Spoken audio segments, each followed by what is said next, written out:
Hey there. Welcome to First Look. Thank you for being here again this week. All right.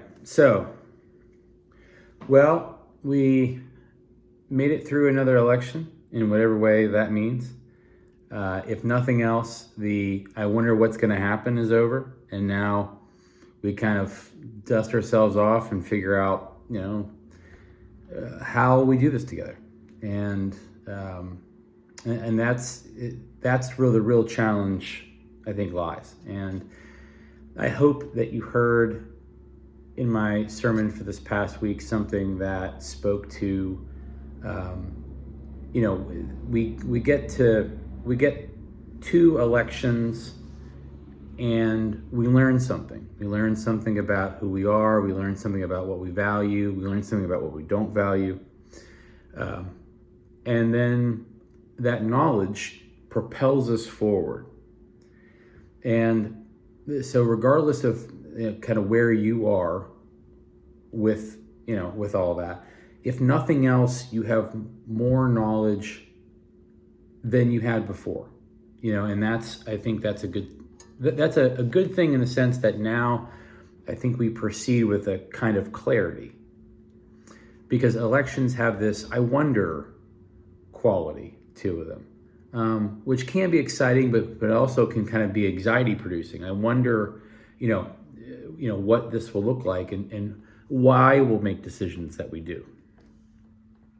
And so that I look forward to sort of saying, okay, now this decision has been made. We've made it together. And so what now? And that's the difference between, like I said in the sermon, running for something and running something. And we have a lot of questions that need answered, and a lot of things that need attention, and a lot of things that we don't know. There were a lot of things in 2016 that we didn't know would happen. There were a lot of things in 2020 that we didn't know moving forward would happen. And so, the next 4 years the world will keep turning, and we'll discover how we will be led through those things. So it's overwhelming, and but also kind of comes with a sense of, like I said, clear-eyed thinking moving forward, which I could appreciate. So as we kind of do the next piece, kind of putting that to a side, and thank you for indulging me as I was kind of thinking about that, this past week, because of course, what we've been talking about is identity, is some sense of who we are, and that's a good way of kind of getting a sense of who we are. So this week we celebrate that in a different way, which is very exciting, because one, this is Presbyterian Women Thanksgiving Offering Sunday, and the tradition at Northmont, at least that I know of, is that we have someone come to speak and preach on that Sunday. And this week happens to be Susan Meyer, who I have not met formally, but have talked to. And I'm really looking forward to hearing. She, of course, was the associate pastor in the 80s and 90s at Northmont. And she's moved on into different ministry roles after her time at Northmont. And so just getting an opportunity to hear from her, see where she takes the passage, is really fascinating. Last year, we got a chance to hear Lisa. You know her as Lisa Twerdy, but I believe her last name is Buchanan or Buckingham. I'm sorry, I don't remember which one it is. So just getting the opportunity to meet her. So it's like part of who we are, of course, is also who we have been. And Susan is a part of who we have been. So that is wonderful and fascinating, and we're very grateful for her presence. So I'm going to talk about the passage that she'll be preaching, but kind of hedging a little bit because you're not going to hear me preach it. You're going to hear someone else preach it. And so her perspective will be her own. And, again, we need to hear this text through the lens of Presbyterian women's ministry, the ministries they support, the ministry that they conduct at Northmont and beyond. We have seen that not only, be something that's missional, but also something that's very cooperative with other churches and other PW groups that come to be a part of certain things. It's sometimes celebratory, sometimes it's service-oriented. And so what PW does in terms of contributing to the life of Northmont is really invaluable. And so it's a wonderful thing for us to lift that up. And so the passage that they chose, that PW chose for this particular year, comes to us from 2 Corinthians. And it's a short passage. It's chapter 9, verses like 10 through 12. I might read a few more verses than that, but that's the crux of what they'll be talking about. And so I thought what I would do is just give you a little bit of a reminder of what 2 Corinthians is about, right? Because we're kind of going to take this snippet and look at it, but we won't necessarily look at the whole book. So I wanted to at least give you that part of it. And if you want to, you can go back and just sort of filter through a few years. And if you are someone who has been following me doing video things, you'll know that I did a series called One Book, One Story, where I did, each week I did one book of the Bible, gave you kind of a summation, and then gave you an example of a passage that kind of speaks to that summation. And the one that I did that a few years ago, so you'd have to kind of, if you're following me, this is all on YouTube, you just kind of scroll down, probably like 2020, somewhere in there. You'll see me doing this video on 2 Corinthians. So this is a summation of my summation from 4 years ago. So 1st and 2nd Corinthians, written by Paul, they're earlier letters, right? Written in like the 50s, first century. And they have two very different purposes.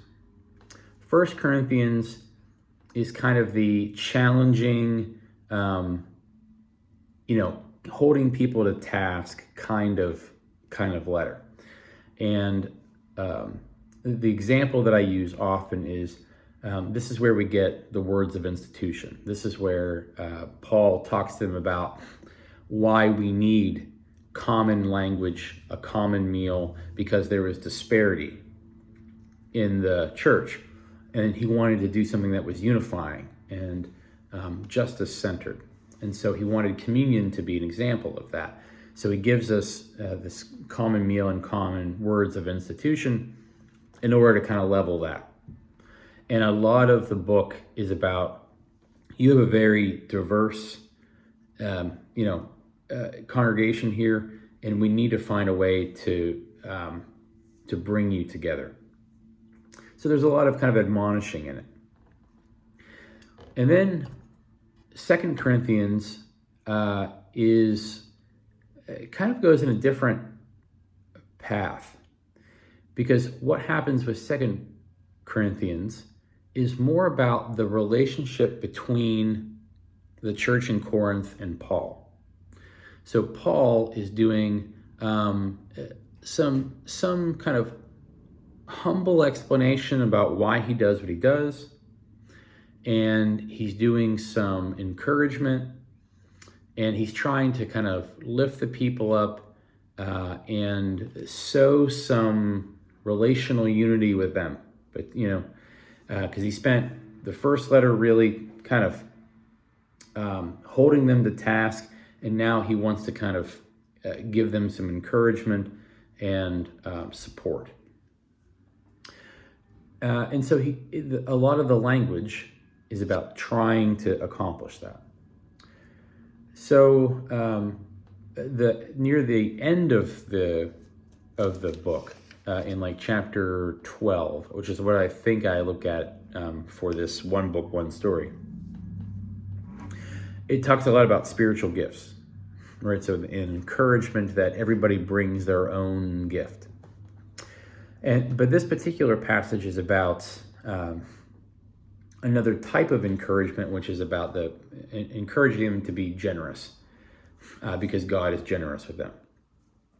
And that's the focal concept here for PW for this year. So let me go ahead and sort of read this, and then we'll sort of try to break this down a little bit. I think it might be helpful just to read a little bit more of this passage, just to kind of give you an idea of what Paul is trying to accomplish as it relates to the rest of the book. So I'll start with verse 1 here in chapter 9. But then the focal point of the passage is really like 10 through 12, but we'll get there. Okay. So here's where we start. There is no need for me to write to you about this service to the saints, for I know your eagerness to help, and I have been boasting about it to the Macedonians, telling them that since last year you and Achaia were ready to give, and your enthusiasm has stirred most of them to action. So that kind of encouraging, relational. But I am sending the brothers in order that our boasting about you in this matter should not prove hollow, but that you may be ready. As I said, you would be, for if any Macedonians come with me and find you unprepared, we, not to say anything about you, would be ashamed of having been so confident. Meaning, we need to prepare you. We need to make sure that your faith is being uplifted and that we're giving you the tools to succeed. So I thought it necessary to urge the brothers to visit you in advance and finish the arrangements for the generous gift that you have promised. So there's some like, I need your support. I know that you're going to be generous. There's that kind of. Then it will be ready as a generous gift, not as one grudgingly given. Okay. Remember this. Whoever sows sparingly will also reap sparingly, and whoever sows generously will also reap generously. Each one should give what he has decided in his heart to give, not reluctantly or under compulsion, for God loves a cheerful giver. And God is able to make all grace abound to you, so that in all things, at all times, having all that you need, you will abound in every good work. As it is written, He has scattered abroad His gifts to the poor. His righteousness endures forever. Now he who supplies seed to the sower and bread for food will also supply and increase your store of seed, and will enlarge the harvest of your righteousness. You will be made rich in every way, so that you can be generous on every occasion. And through us, your generosity will also result in thanksgiving to God. The service that you perform is not only supplying the needs of God's people, but is also overflowing in many expressions of thanks to God. And it kind of goes on from there. It talks about generosity. So I think it's interesting that these letters are kind of in the order that they are. Because usually what you would do, now I realize there's some time that has gone by. It's interesting that we have these letters back to back in the way that we do. Because the first letter is about holding them to task and holding them accountable to doing something well. And then the second one is sort of about like encouraging their generosity in any way he can. and equipping them to be people who know how to be church. And I think that that's the part that is layered in there. I think that there is a genuine kind of really explicit ask from Paul to say, I need support from you, financially and otherwise, and I hope that you can give me that support. But I'm also going to remind you that, as you work on being together and as you work on becoming the church that you have been called to be, that you're also cultivating something together that will be helpful to each other and to the world around you. And so, which is why he kind of ends the letter with these talking about spiritual gifts. But I think that, I think the part for me that is the most impactful is the way that he tries to encourage people to give of themselves. Now, we know that when we talk about giving of ourselves, we talk about giving of our time, giving of the things we do well, of our talents, giving of funds, all of which come with this kind of opportunity to share with the world, that which will make it better, and share a little bit of what we have been given. And I think that the biggest part of that for me is the piece where it talks about doing so with this kind of willing and loving heart. And that's the part I think I find fascinating. Because I think there's lots of ways of trying to encourage people. When you want them to do something that you want them to do. But Paul was really trying to go after the core of something for them, which is the way that we do that is what's important. And I took this, some of you may remember that I took this course in the spring that was centered on religious fundraising. And in that course, we talked a lot about that, about it's, because I think that fundraising gets this kind of like you're trying to wring out a sponge, there's that kind of how do I get one more out of people? And that's not only not the road to take, but it's also not the ethical kind of road to take. That the actual ethical, successful way of talking about fundraising is being able to tap into what people already care about, giving them kind of an outlet for opening a door for them to give what they already want to give. And that's the part that I thought was really fascinating about the course, because we usually assume that people don't want to, but then somehow get encouraged to do that, and they kind of do it out of guilt or their sense of obligation or something like that. But the course is really centered on the fact that people want to be able to, they have something to give. And we all have something different to give, which is why we talk about time and talent and treasure. But that on some level, we're waiting to be asked to give especially to the things that we feel really passionately about. And we can value people in the way that we ask them things. And one of the examples that I think about often is, we're heading into nominating season, where we need, we'll need new leaders to be elders and deacons and serve on committees and that kind of thing. And one of the things that we find out every year, or every few years at least, is that there are people who genuinely have this like stored up something to give.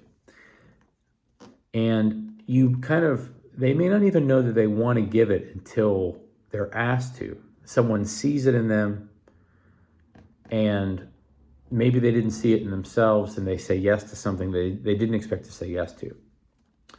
And that happens often whenever we ask people for a nominating standpoint. And which is why I take the ask itself as seriously as I do. Because it's really not about the answer. Because some people may want to, but genuinely can't for whatever reason. But it's about the acknowledgement of what that person has to give. And I was thinking this week,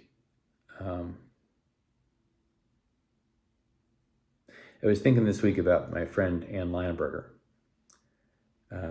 whose memorial service we have on Saturday.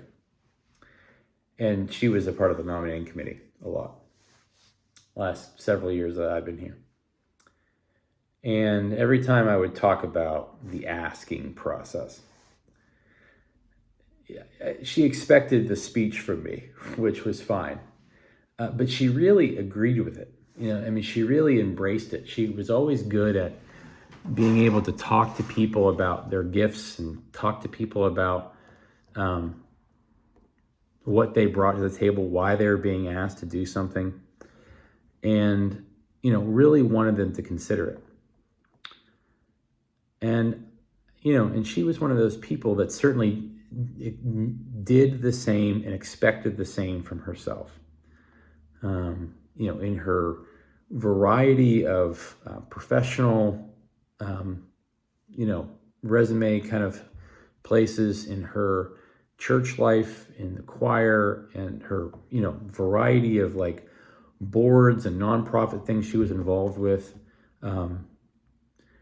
She was good at seeing potential and trying to allow it to shine. And she was the one who introduced me to the idea of the hub. And so I think that generosity of spirit is the kind of thing that she really cared about, and I think is what you see in this passage. The cultivation of a generosity of spirit, which I think is alive and well in what Paul is trying to pull from these folks. Giving a landing place for what people want to give and showing them why that landing place is worth their time, I think was a really important piece. So, I don't know exactly where Reverend Meyer will go with this passage, especially given the fact that it's PW Sunday. This is, again, PW is one of those organizations that, has this long history in the Presbyterian world. Not every church still has a very active one. We happen to have a very active one.